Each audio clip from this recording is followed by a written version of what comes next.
Good morning, good afternoon, good evening, wherever you are in the world. Welcome to FPL Don't Panic. I may look bright and breezy, I am not. It is 8 a.m. here in New Zealand. I've been up since 6 a.m. I woke up to yellow flag hell. I actually did a video, listened to the playback, actually put it up on YouTube, and realized I was still having some audio problems. But to be honest with you, it was a bit of a mad ramble, because they were my initial thoughts, which I think I may have clarified a wee bit, having literally just gone through the thought process. So this is Yellow Flag Hell Part 2. So what I'm going to do in this video, I'm going to take you through the plan I put together yesterday for the next 8 or 9 game weeks. That's still relevant, but will need to change somewhat given waking up to yellow flags and just sort of think about what is the best thing to do. So I'm going to put myself right up in the corner. Now I've repositioned the mic. I am hoping we are getting a much better audio quality for you guys, but this one will have to go up regardless because I have a very busy day today. I've got inter-club tennis in a few hours, so I need to get myself organised for that and get lots of coffee down me to wake myself up. Which, so up in the corner so you can see the full screen. Quick swig of this. Let's get into it. Okay, let's start. So,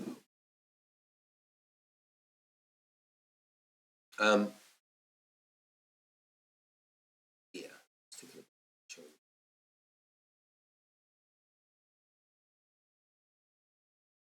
okay, just want to make sure I can show you everything that I need to. Okay, let's just talk about the teams that would be the bus team that are presented yesterday, which looks really good. Got Pickford, Hall, Gabriel, Trent, Salah, Palmer, Ahmad, Gordon, Enzo, Isaac, and Wood.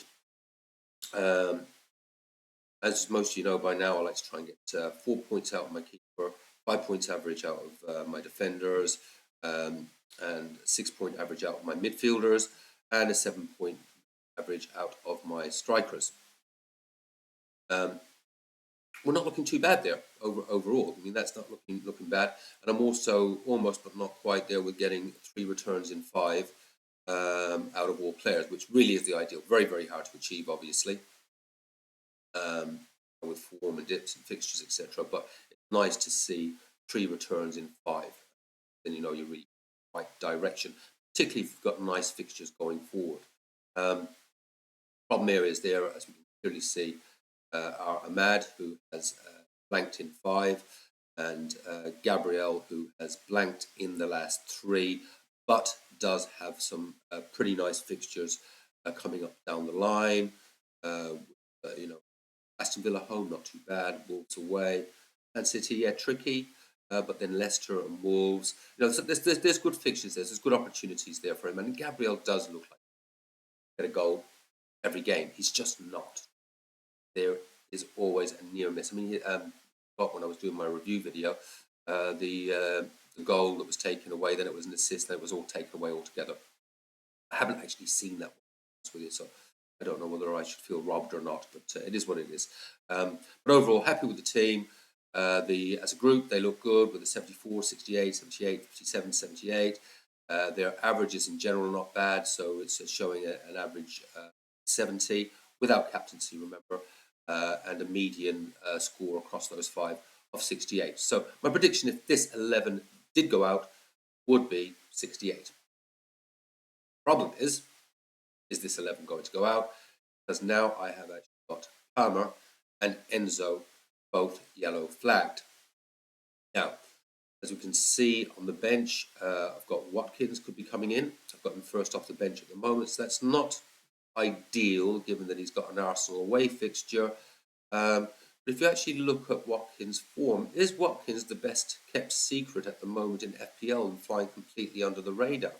He's actually sitting, I think, about 14 strikers at the moment. He is on 100. He's one of 5 strikers, I think, on 100 points or over. I think in that area. His actual form in the last 3, 12, a 2, and a 9 is actually good. But if you actually look over the last 5, where he has played 60 or minutes, it's 2, 12, 12, 2, 9. 7.4 average. Why am I even thinking of selling this guy? Another Girard. We'll have a talk about that. And now again, look at those fixtures. After Arsenal, West Ham, Wolves, and Ipswich. It's a dream run, isn't it? But anyway, Arsenal, more of an issue. Not the greatest fixture. Does Duran threaten his minutes? No, I think Watkins will start against Arsenal. And if he scores, he is absolutely going nowhere for me. Then he's coming in. Watkins is a form player. I'm going to talk about more about him a little later. Timber, it's not a bad option coming off the bench. It means I'll be playing with a 4-4-2 if ends up lead out, and it's not a bad fixture against Villa. And then comes remaining third on the bench. Now you'll also see in the spreadsheet here in column 29 there, I've got game week 29. You'll see where I've got a number of players highlighted, a number of matches highlighted in red. Those are what would be potential blanks in game week 29. We've got a little minefield to negotiate here between now and game week 29, which is why I'm actually highlighting players in 29 fixtures where I would have a blank fixture at the moment. Now, clearly that's not going to be the case. I would say my favourites that would be through at the moment would be Liverpool. The Carabao Cup final would be Liverpool and Newcastle. Newcastle, can't see them losing that two goal advantage. That's what Bournemouth had plenty of chances. Not Bournemouth, Wolves did have plenty of chances against Newcastle. They hit the woodwork a couple of times.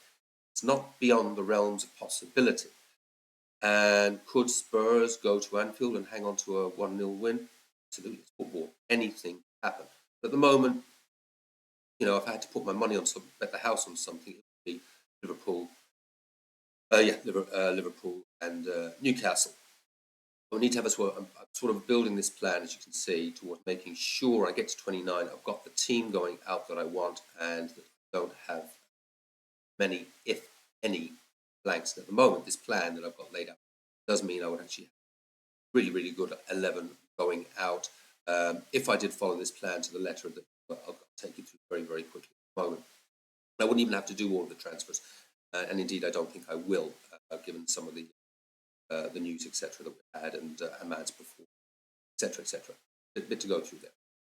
So the other things we've obviously got to negotiate is this double game week, 24, and a potential double game week in 25, which I think people thought was going to be scheduled into 34, 5, somewhere there.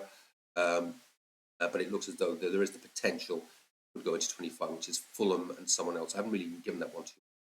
I'm not going to be looking to bring too many points from that one, if I am being honest.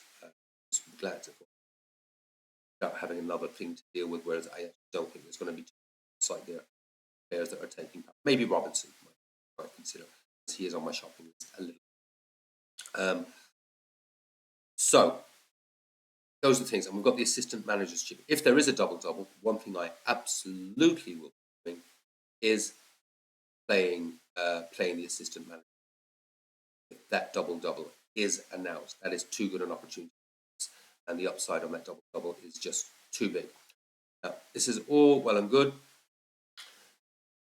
but I now have, as I said, Enzo and Palmer yellow flag. There is not too much news around the injuries. Palmer did not train. It looks like an impact injury. He took a knock. I think Chelsea's match is not until the Monday. I think the smart money on it would be that Palmer will play. And if he doesn't, then I've got a Watkins come off the bench.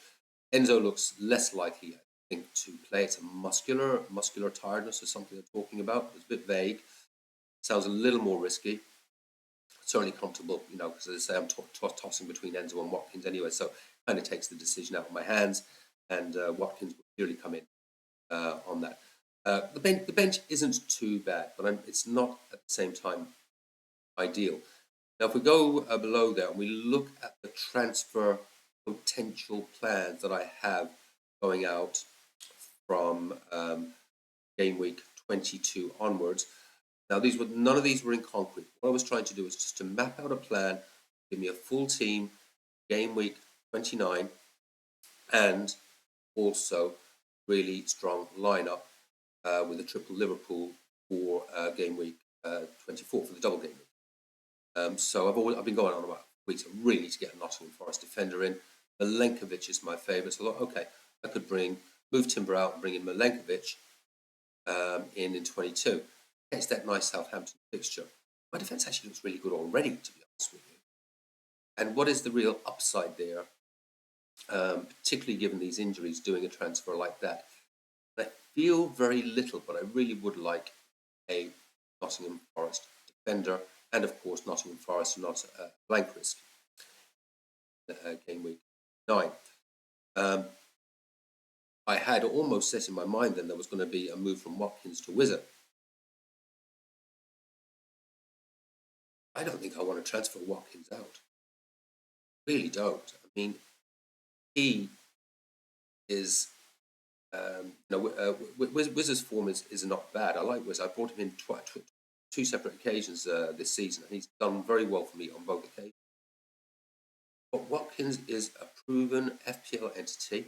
He's been ticking along without people, I think, even realising. Got some amazing fixtures coming up. Have the Duran risk. Need to hold fire on that.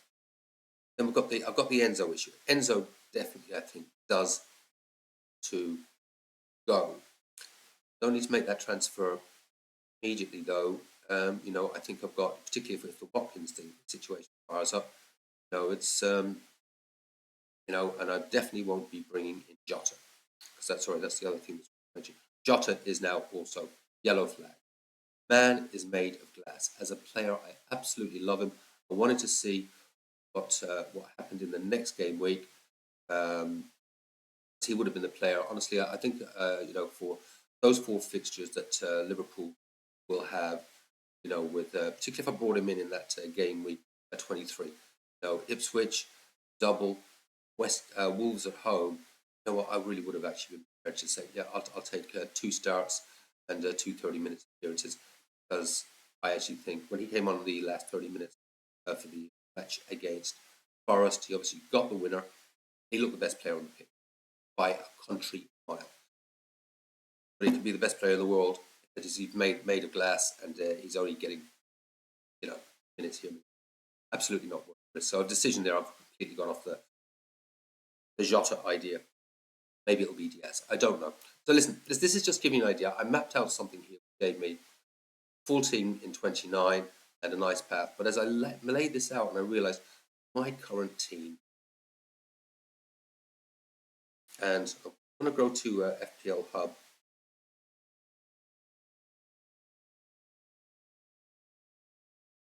Smoothly.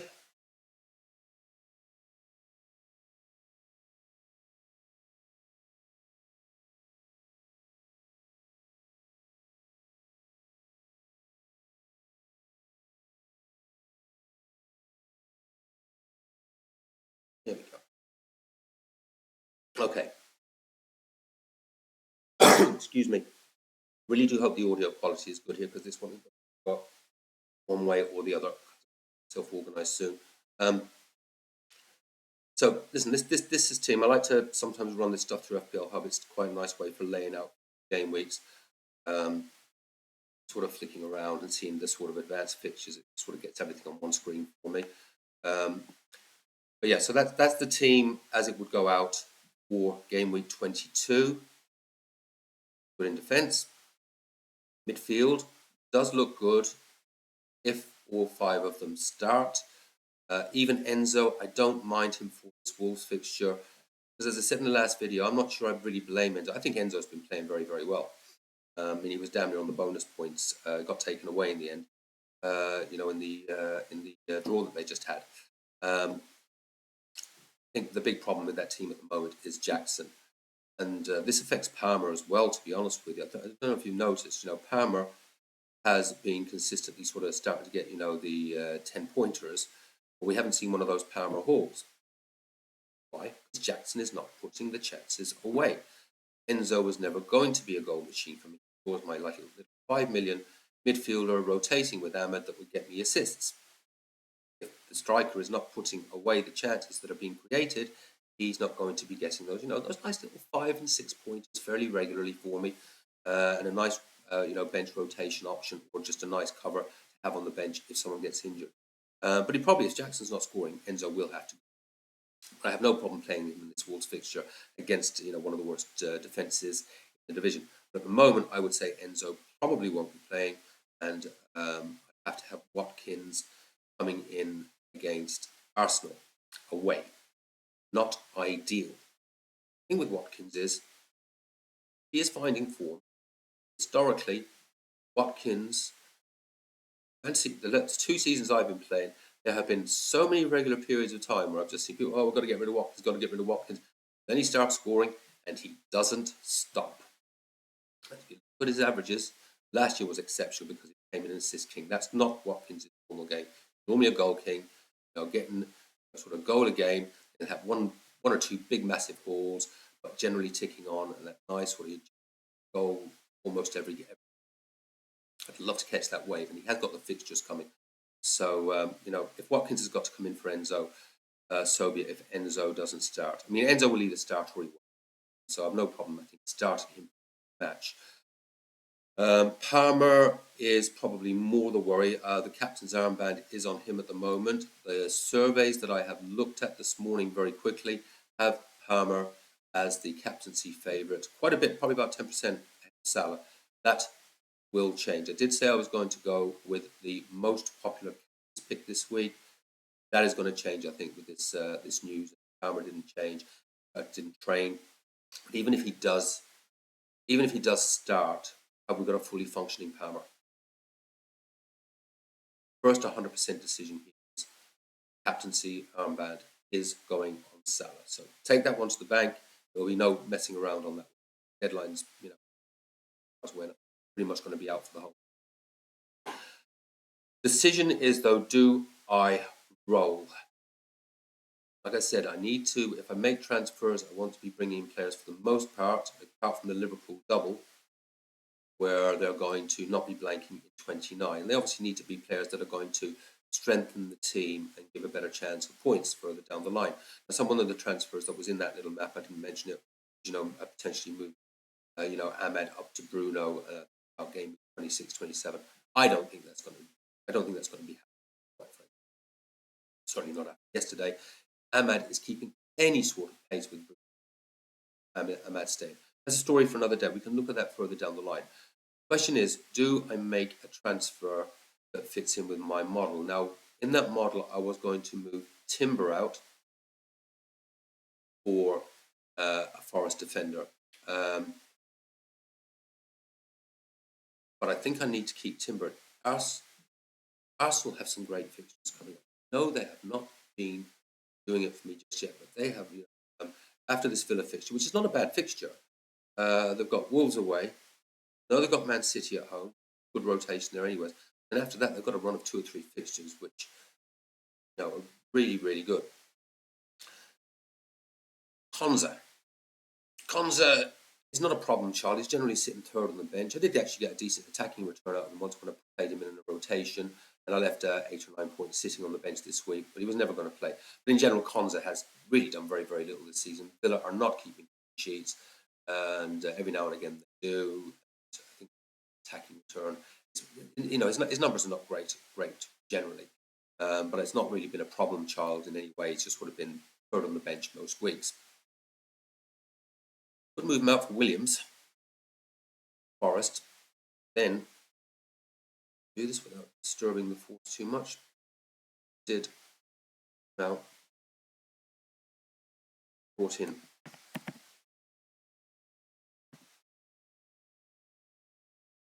a Williams, 4.3.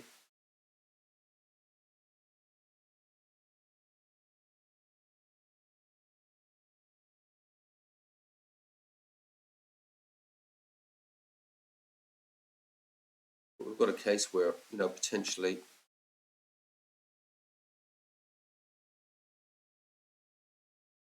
let's say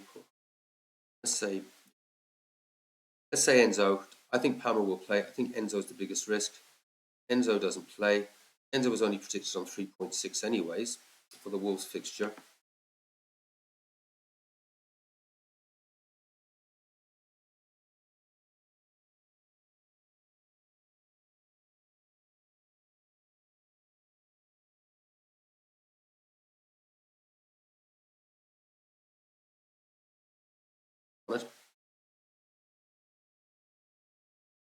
It's not a bad 4-4-2, is it? And nothing is a banker in football. We know that. Forest with that defence at home to Southampton. Certain starter in Williams at the moment. Team looks stronger, in my opinion. So I'm wrestling with that one because the other side, of course, is the value in rolling, having 2 transfers. I get to 22. If I roll again, because this team looks very good. Now, I know I've just moved Williams out. Let's one Timber. This team actually looks really, really good in 23. So disregarding, just imagine the Timber there, Southampton, Ipswich, Wolves, their defence, um, um, Ipswich at home for Salah, Fulham for Ahmad, not too bad. Southampton. The team actually in general looks really good for the next game week as well. I could roll 2 weeks in a row. That's very powerful going into that double game week. So I think there is a little bit of immediate upside with bringing Williams in. And I think that would actually give me some more points this week. I want a Nottingham Forest defender anyways. It does allow me to, it does actually take up one of my red slots, game week 29, in terms of moving. Villa are one of the teams potentially affected by the blanks. So it does it ticks quite a few boxes for me. But, no, you can't believe I'm saying this. I do like my transfers. I think the more sensible thing is to roll, because just having those 2 transfers, even in as we get more information, more news, potentially that double game week, double is announced. I do want to play that assistant manager's chip. I'll need transfers for that, particularly over a double. I'll be moving that chip around like nobody's business. I think the decision is to roll. I'm going to say I am 70% on that. It's actually a really good. Didn't have the landmine of those doubles and potential assistant manager's chip to negotiate. I would 100% do it, given the likelihood that Joe doesn't start and the potential that Palmer doesn't start. But, with Watkins on the bench, Timber to come in, Villa at home, the bench doesn't look bad. Game week 23 looks good. I'm going, here are my decisions for what it's worth. Let me know in the comments what you think. I really hope the audio on this is good, by the way, because this one has got to go up because I've got to rush out the door. I am 100% on the Salah captaincy. Absolutely. Lock solid. There will be no doubting myself on that. And I would say I am 78.73% certain that I am going to roll. But I reserve the right to change my mind. That's it, folks. I hope that made some sort of sense and maybe even gave you some thoughts yourselves. Just so you do know, there are other injuries. These are my 2. It is yellow flag held this morning. Sarr is yellow flagged. Alwell is yellow flagged. There are a few more as well. So if you've got these in your teams, I know you're all really sort of very engaged managers, so I'm sure you're all on top of it. Yeah, just have a check, see what you got on your bench, make sure you've got good cover and a plan to cover those and coach those players in case those players do not start. I'm going to leave it at that. I'll get this one up. Fingers crossed the audio is okay. If it isn't, I will examine exactly what the issue is with this mic. I've got it in sort of so it has to be worked in close proximity, so that you don't get clanky Timmy the Turtle, as I'm sure many of you have noticed, clanking around behind me, which is probably even more disgusting than the audio distracting than the audio dropping off every now and again. So hopefully this is nice and clear. I will not be doing a live watch along for the Saturday matches because I will actually be out tonight after tennis, and there will be beers will be indulged and shenanigans. But I will almost certainly be doing a live watch along on Sunday, so keep an eye out for that. Have fun, play your own game, don't panic. Hope you guys all haul, and I hope Paul hauls, and we'll deck the bows with halls of holly and all that stuff. So I really got to go. I'm rambling. Have fun, play your own game, don't panic. I shall catch you all on the flip side. Take care, guys. Bye.